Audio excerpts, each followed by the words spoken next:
So dear all the practitioners, today we have to listen the Mettā Bhavana and Vipassanā Bhavana.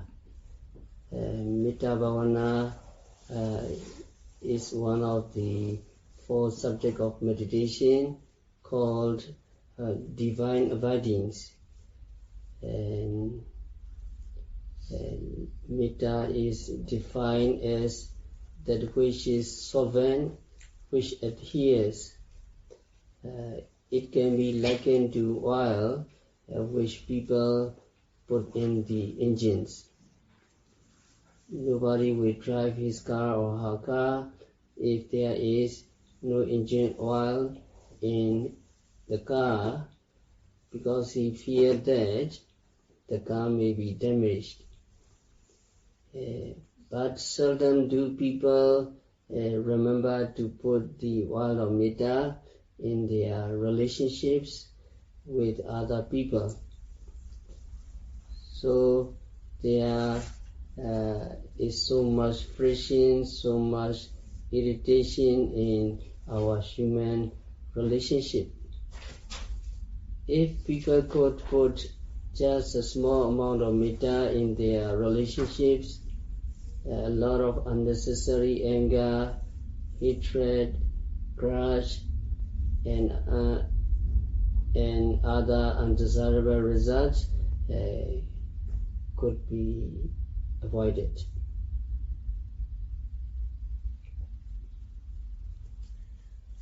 Mettā is a wholesome desire for the well-beings of all beings. It is a desire which is not associated with lust, craving, or attachment, but it is a pure good intention for all beings to be healthy, happy, and peaceful. If this Mettā is in your hearts, you feel peaceful, and then vibration of peacefulness reach out to other beings. You practice loving kindness. In this way, if you send out your radiation of Mettā to all beings, these beings will be pervaded by your Mettā, and this radiation will create a friendly, peaceful atmosphere among these beings, so that harmony prevails in all your human relationships. So when we practice Mettā Bhavana, we begin with ourselves. That is, we begin with wishing to be healthy, to be happy and peaceful for ourselves. It is to take ourselves as example so that we can send these radiation to other beings. Just as I want to be healthy, happy, and peaceful, so my parents, my teachers, my relatives, and all beings also want to be happy and peaceful. So may these people be well, happy, and peaceful. You have to radiate. And also, if we are not happy and peaceful ourselves, we will not be able to radiate Mettā radiation to other beings. So to be able to send these radiation to other beings, first we generate these radiation in our hearts before we send them out to other beings. So all the merits can be carried out successfully only if there is patience. If we want to do charity, we need to be patient, and if we want to practice morality, the most important in our life. We must be patient. If we cannot be patient, we cannot observe the 5 precepts, 9 precepts, monk precepts, etc. And when we practice Mettā Bhavana, continuously practice is important. So Khanti, patience is important. And when we practice Vipassanā meditation, we have to be patient. All kinds of aching, all kinds of pain, all kinds of stiffness, etc., to develop concentration. If we change the postures very frequently, concentration cannot be developed. If we patiently observe the pain, we can develop our concentration. So when you practice Mettā Bhavana, as soon as you see the beings, you have to send Mettā to that beings. May he be well, happy and peaceful. As soon as you hear the sounds of the beings, you have to send Mettā to the kinds of beings. It is quite easy and excellent way of radiating Mettā, because everybody wish to be happy, and that kinds of radiation is Mettā Manokama.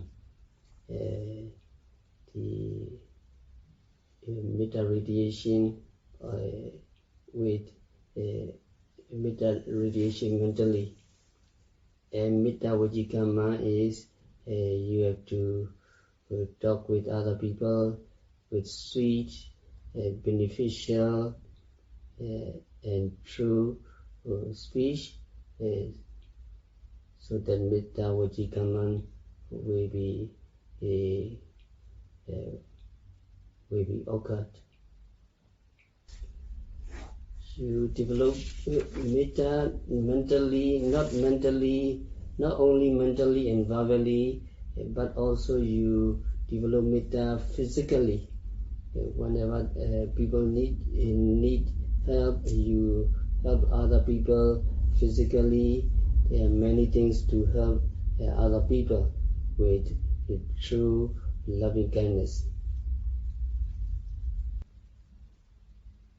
So in the Visuddhimagga, Patisambhidya Magga, Pali, there are 528 kinds of Mettā radiation. We will explain in brief. Sapi Satta, Savipana, etc. May all sentient beings without distinction and limitation, may all creatures, may all those beings who breathe, may all individuals, and may all those persons who have the attributes of Khanda, aggregates, be well, happy and peaceful. You can radiate without distinction and limitation.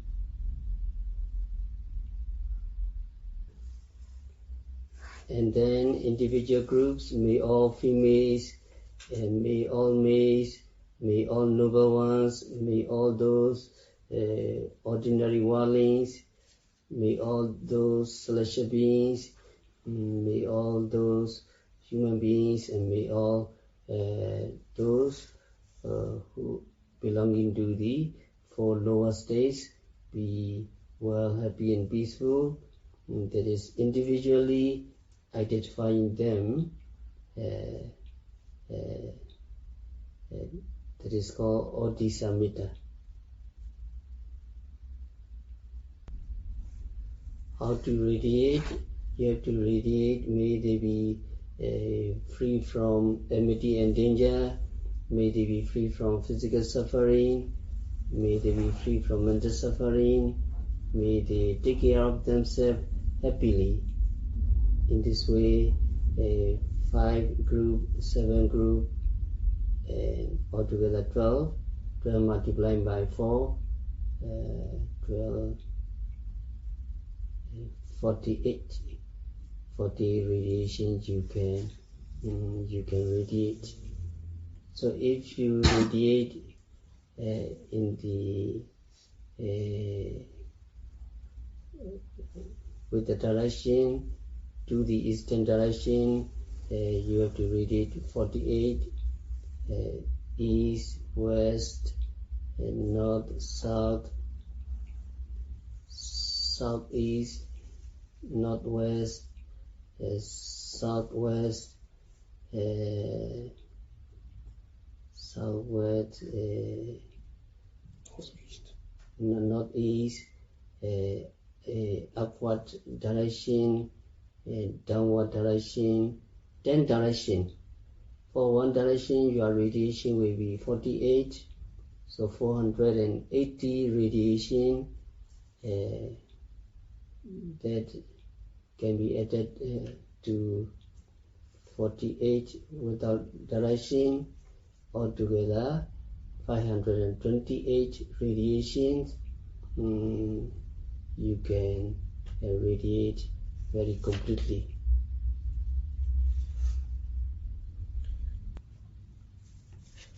So when we practice Mettā Bhavana, the anger is the mental hindrances.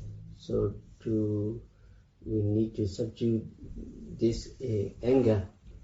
So Vipassanā mentioned many methods. So one method is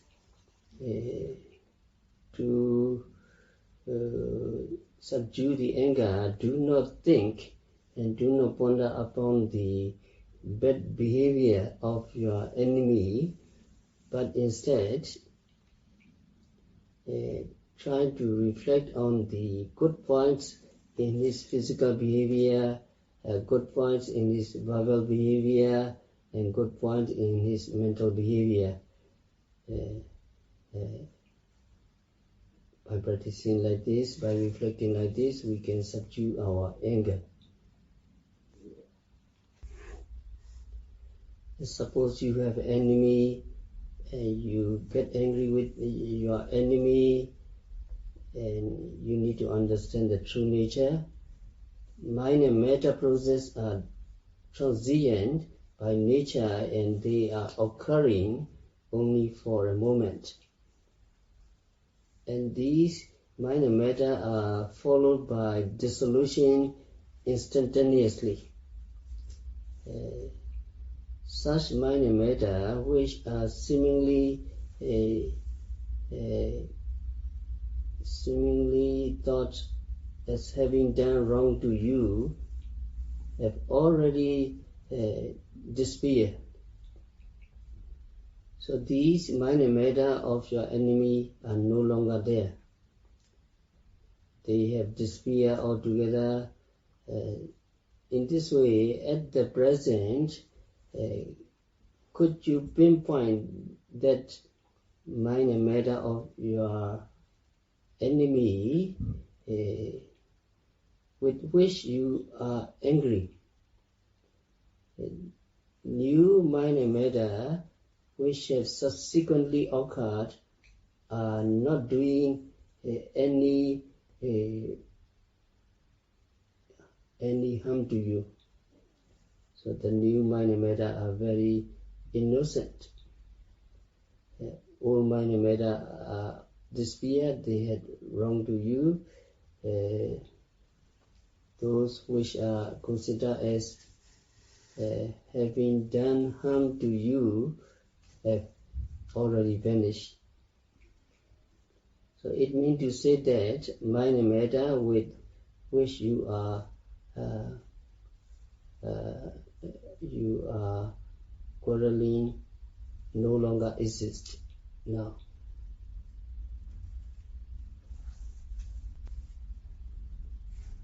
Another method is to subdue our anger.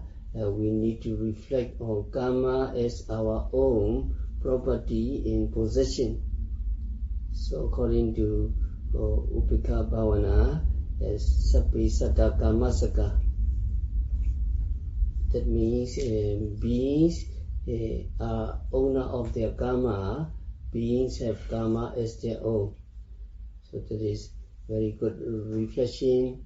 Can you follow me in Pali in translation? Sabbe Satta Karmasaka. Sabbe Satta Karmasaka. Beings have karma as their own. Beings have karma as their own. So we have karma as our own. So what we see, what we hear, what we smell, what we taste, what we touch, what we know, good or bad, are resultant of our karma. If you see good, you have done good deeds in the past. If you see bad, you have done bad deeds in your past. If you hear good sound, you have done good deeds in the past. If you hear bad sound, it is due to your bad karma in the past.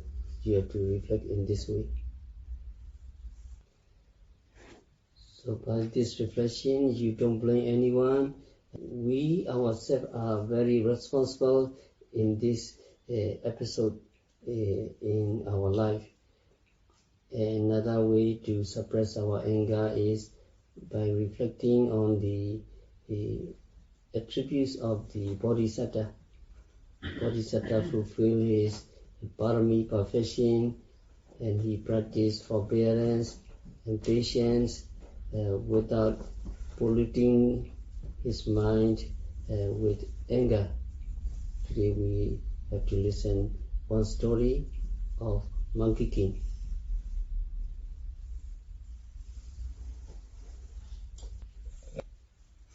At one time, Lord Buddha was dwelling at the bamboo grove in Rajagaha. When he went for alms round, his cousin Devadatta monk tried to kill him by throwing a stone at him. Buddha told the story of his past lives, just as in this present life, in a previous life, his cousin Devadatta tried to kill him.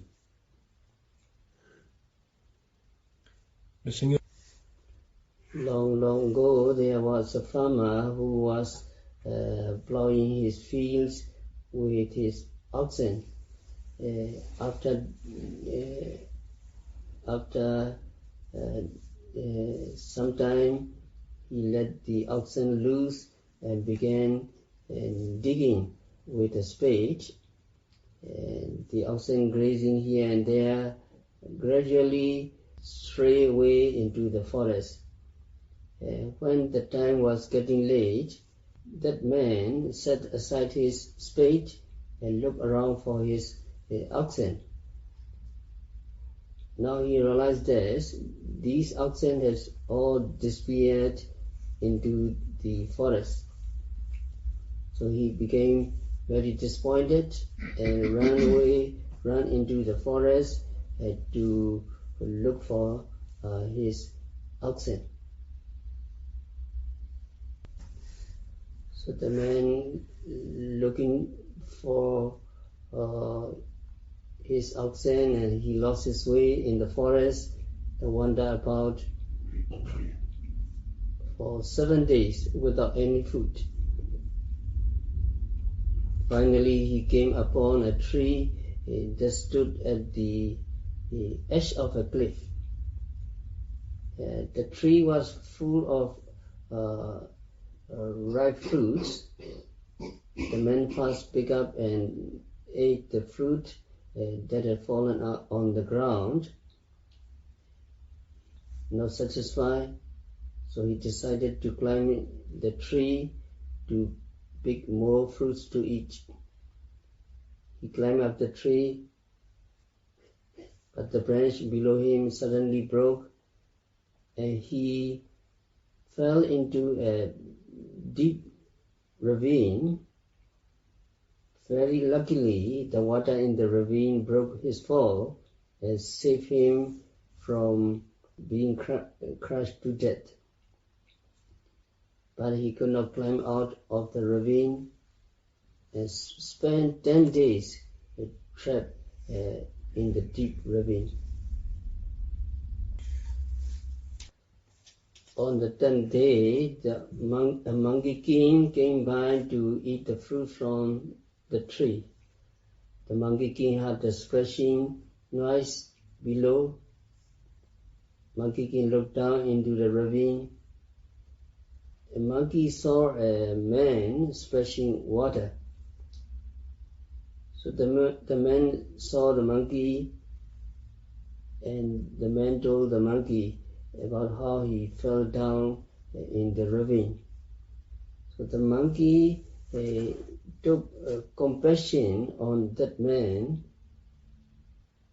and don't worry, I will help you.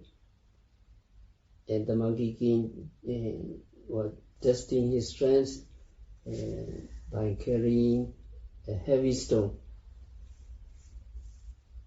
Now the monkey king had confidence to save the man, and it went down into the ravine to save the man.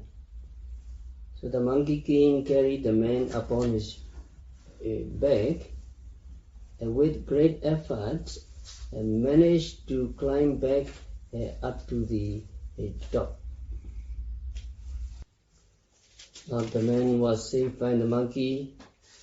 Now the monkey was very tired after his great effort and asked the man, "Oh, my friends, I'm very tired and I want to take a rest. Please keep watch over me." Monkey king told the man. So the monkey lay down and very soon fell fast asleep. And then the man who had not eaten in 10 days and looked at the monkey, there occurred very stupid thoughts. If I kill the monkey and eat him, then I will be full for days. With a full belly, I can surely find my way out of the forest. So that kinds of stupid thoughts occur in the man. So the man took a stone and hit the monkey on his head, but luckily he did not have enough strength to kill the monkey on the spot, and only broke his skull. So the monkey king woke up with blood pouring out of his head,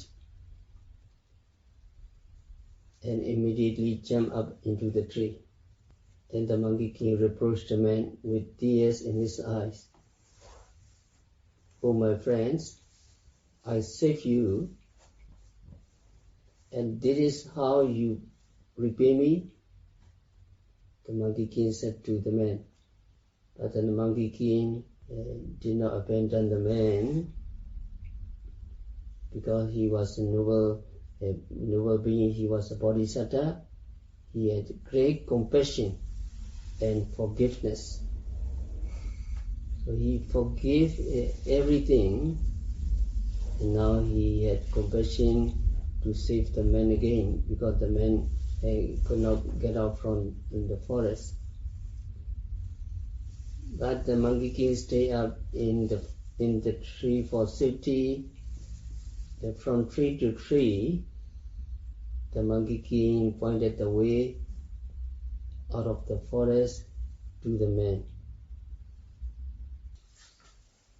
So these noble persons, these bodhisattvas, are very easy to forgive others and to develop mettā immediately. So we also try to practice forgiveness, and we try to develop Mettā as a habitual. Is very beneficial for us and all beings. If we cannot forgive people, we cannot practice meditation. So before we practice meditation, we have to practice forgiveness. First, we ask forgiveness from others. Sometimes we did something wrong to someone and have a feeling of guilt. Then during meditation, this feeling of guilt comes to us again and again, spoil our meditation. That is why we should ask forgiveness from others before we practice. Then we need to forgive other people who have done something wrong to us. This helps us get rid of the anger or grudge we may have had against them. Otherwise, we cannot send loving kindness to them, and we cannot practice meditation since this feeling of anger disturbs our meditation. Finally, we must forgive ourselves. We may have done something wrong and regret about it. We must forgive ourselves before we practice. Sometimes it is more difficult to forgive ourselves than other people. If we cannot forgive ourselves, the same feeling of anger about ourselves will disturb our meditation. Now we will practice Mettā Bhavana for a few minutes, and then we will practice Vipassanā meditation. So sit comfortably, cross-legged, and sit comfortably. Keep your body straight. If looking unnecessary, it is good to close your eyes. And just Mettā Bhavana is, may I be well, happy and peaceful. May I be well, happy and peaceful. May I be well, happy and peaceful. You can radiate in this way. Those elder people who are worthy of respect, may my parents be well, happy and peaceful. May my parents be well, happy and peaceful. May my teachers be well, happy and peaceful. May my relatives be well, happy and peaceful. And may my relatives be well, happy and peaceful. In this way you can radiate. And then, without limitation, may all beings be well, happy and peaceful. May all beings be well, happy and peaceful. May all beings be well, happy and peaceful. You can radiate in this way. Now your radiations of loving kindness will reach to this person, and you also visualize these beings to be well, happy and peaceful. And after a few minutes of Mettā Bhavana, you can practice Vipassanā meditation. Vipassanā meditation means observing every phenomena occurring at the six senses: seeing, hearing, smelling, tasting, touching, and knowing. But in the beginning, it is difficult to observe every phenomena, so you can observe only just two things: rising and falling of the abdomen. When you breathe in, the abdomen rises, and note the rising of the abdomen from the beginning to the end. When you breathe out, the abdomen falls, and note the falling of the abdomen from the beginning to the end. Rising, falling, rising, falling. So the abdomen is rising and falling. it is moving. Your naughty mind is going along with the movements of the abdomen. Your mind does not go anywhere, and can discover the movements. When you breathe in, the abdomen move, and when you breathe out, also the abdomen move. You can distinguish these kinds of movement very closely. That is Kaya-nupassana, Satipatthana, contemplations of the body. And other parts of the body, when they become prominent, you can observe it. Also, and any sensation, stiffness, tension, itchiness, pain, all kinds of sensation, and become prominent, and you can be aware the sensation as stiffness, tension, hot, cold, unpleasant, etc. That is called Vedana-nupassana, contemplation of the feeling. If your mind is fixed on the abdomen, it is very good. Your mind going along with the movements of the abdomen. There is no anger, no desire, and other mental defilements. But if your mind wanders, notice wandering. When you think, notice thinking. When the mind plans, notice planning. These mental states are very prickable and fragile. When you note they disappear and come back to rising and falling of the abdomen. When you hear the sound, notice hearing without making any judgment. As soon as you hear the sound wave disappear, hearing consciousness disappear, and then come back to rise and fall of the abdomen. And also when you see, you have to know seeing. When you smell, you have to know smelling. When you taste, you have to know tasting. When you touch, you have to know touching. Everything have to be observed very closely. They disappear and then come back to rise and fall of the abdomen. So by practicing this way, your morality will be more purified, and then your concentration developed, and your right understanding will become mature, and you can gain a lot of benefits by practicing this method very simply.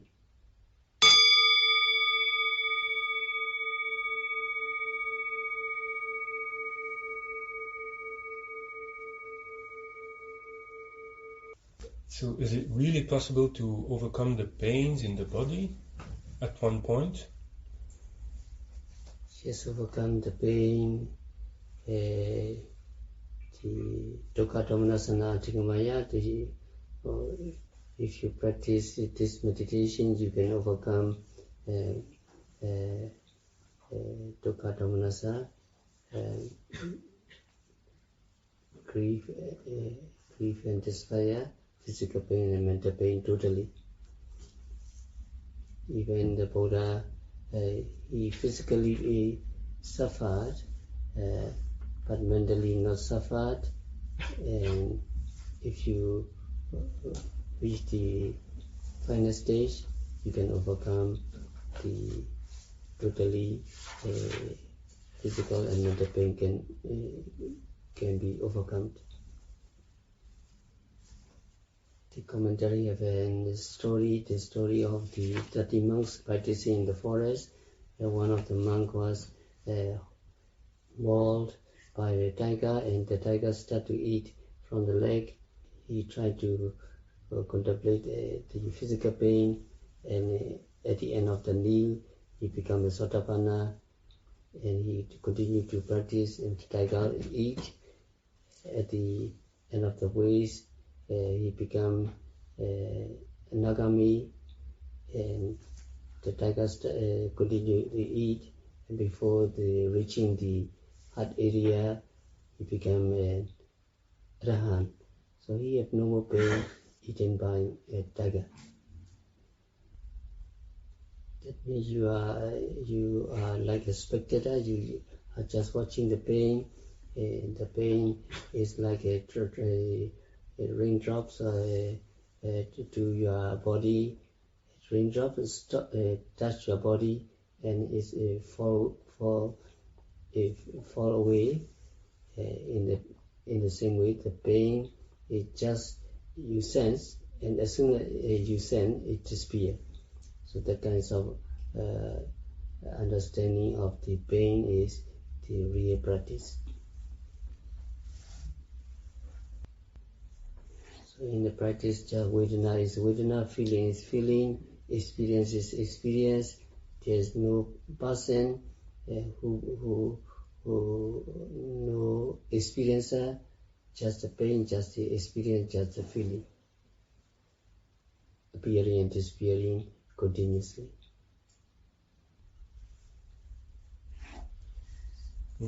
Have you reached that state already? Est-ce que vous avez atteint ce stade déjà? Yeah. Yeah. It is not agreeable. It's not? It is not agreeable to say out. Yes, it is the advanced level. Yeah, everybody can reach. Everybody can reach. If for the encouragement is when there is pain, you try to note very intensely the pain disappearing, the sensation of disappearing of the pain make you understand, make you acceptable the true nature of pain. The more important thing is you must have very deep concentration to follow with the pain continuously, so you can prove yourself. Which stage is that? As for the yogis, when you reach the Udiyabhya Jnana, the knowledge of rise and fall, you can see the pain like a raindrops falling into your body, and it stops and is disappear, is fall and disappear. Every yogis can reach when they attain the Udiyabhya Jnana, knowledge of rise and fall. So the pain is also a sign that the body gives to us to show that something is going wrong. So is it advisable always to ignore the pain, or can it not create more harm than good if we keep ignoring it? Yes, the kinds of pain is signs of something materiality wrong, and in the practice of meditation you need to observe very closely. You need to distinguish the kinds of phenomena. The problem is we so painful physically and mentally. Physically we cannot avoid, but mentally we can avoid. So to overcome the kinds of mental suffering, we need to observe all kinds of pain, physical pain or mental pain, so that all kinds of pain and grief can be extinguished. Nous devons observer tous les types de douleurs. Et de cette façon, nous pourrons éteindre la douleur et le chagrin. Yes, by practicing Mettā you can attain jhana, the first jhana, second jhana, and third jhana, but it is not accomplished yet. Vipassana meditation is needed to continue. Mettā is always good, because your mind will be always clear, and you can stay with the very concentrated mind. Vipassana is necessary to be continued to attain higher level. Always good. Mettā is always good. Normally Mettā Bhavana is also connecting with the external, and Vipassana go to the internal. But both the internal and external become well-being by practicing Mettā, because you understand yourself and you understand everybody. So Vipassanā will emphasize on your understanding yourself. If you understand yourself and you understand other people and environment totally.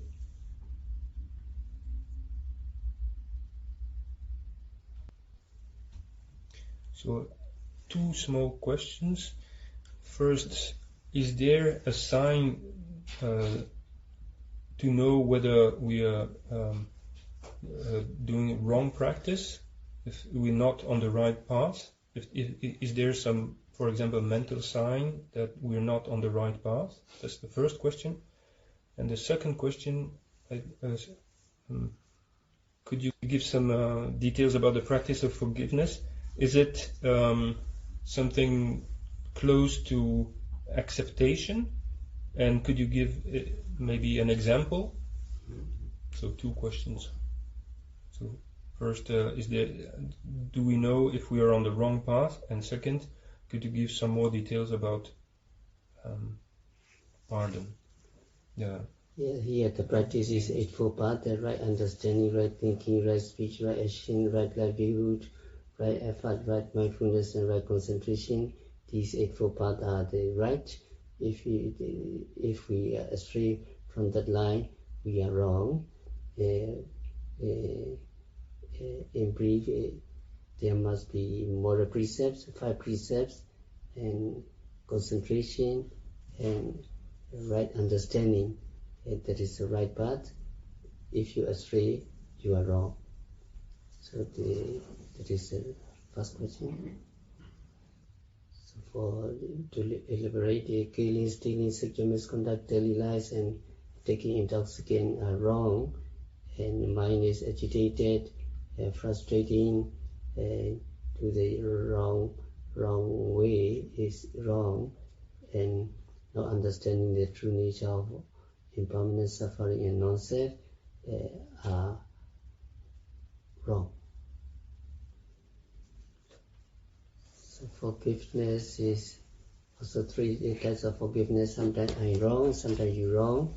So I ask forgive from you, and I do forgive to you. And also sometimes we need to forgive ourselves. Only just this simple, I don't know how to explain in detail. Yeah, acceptation is, if you accept it, the phenomena totally dissolve, totally disappear. Yes, it is, I think it is very similar to accepting, because if you accept it, for example, you do not accept the pain. The pain is you don't like, so it is discontentment.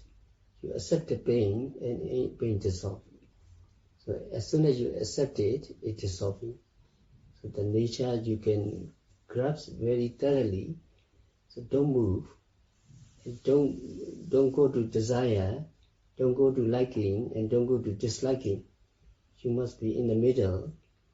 You are accepting everything at this moment. So if you don't accept, we like it, desire object, we like it, and we do not accept, and we try to get more. And if the undesirable object, we try to fight them, discontentment. So it is, you do not accept. So if you accept it, everything dissolves. True nature is there. Yes, I think it is very similar to accepting. Can physical pain disturb the meditation? Yes, physical pain really disturbing, but you can be agreeable with the kinds of physical pain with the strong concentration and mindfulness. If we have no concentration and mindfulness, we cannot be agreeable with physical pain. So in the practice, continuous mindfulness and concentration make you agreeable with everything.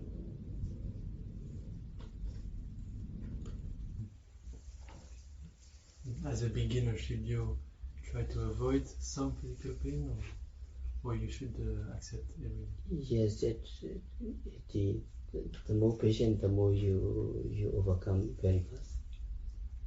When I practice meditation, I feel energy. I feel like the physical body is energetically not strengthened.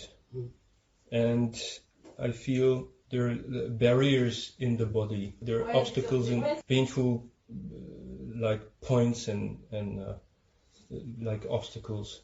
Milk is suffering a kind of energy, and is it leading you to more concentration? Is the Buddhist teaching not aware of energies? No, you need to be aware of the kinds of virya, atapi, other energy. You need to be aware. There need to be balanced with the concentration. Concentration and the effort must be very balanced. And you need to be aware. Your mindfulness is adjusting everything. Mindfulness is the adjusting power. Energy, you have to be aware. Energy grows up when you reach this stage of simply see Udiyavajnana, the knowledge of rise and fall. At that time, energy flows very thoroughly, smoothly. Yes, Mettā is the agreeable in the beginning. In the beginning, your mind can be strengthened, but during the practice of meditation is very tough, and you very tired, and at that moment you can apply Mettā also. So any time, as long as you need energy, you can practice. That's all for today. Merci. Ça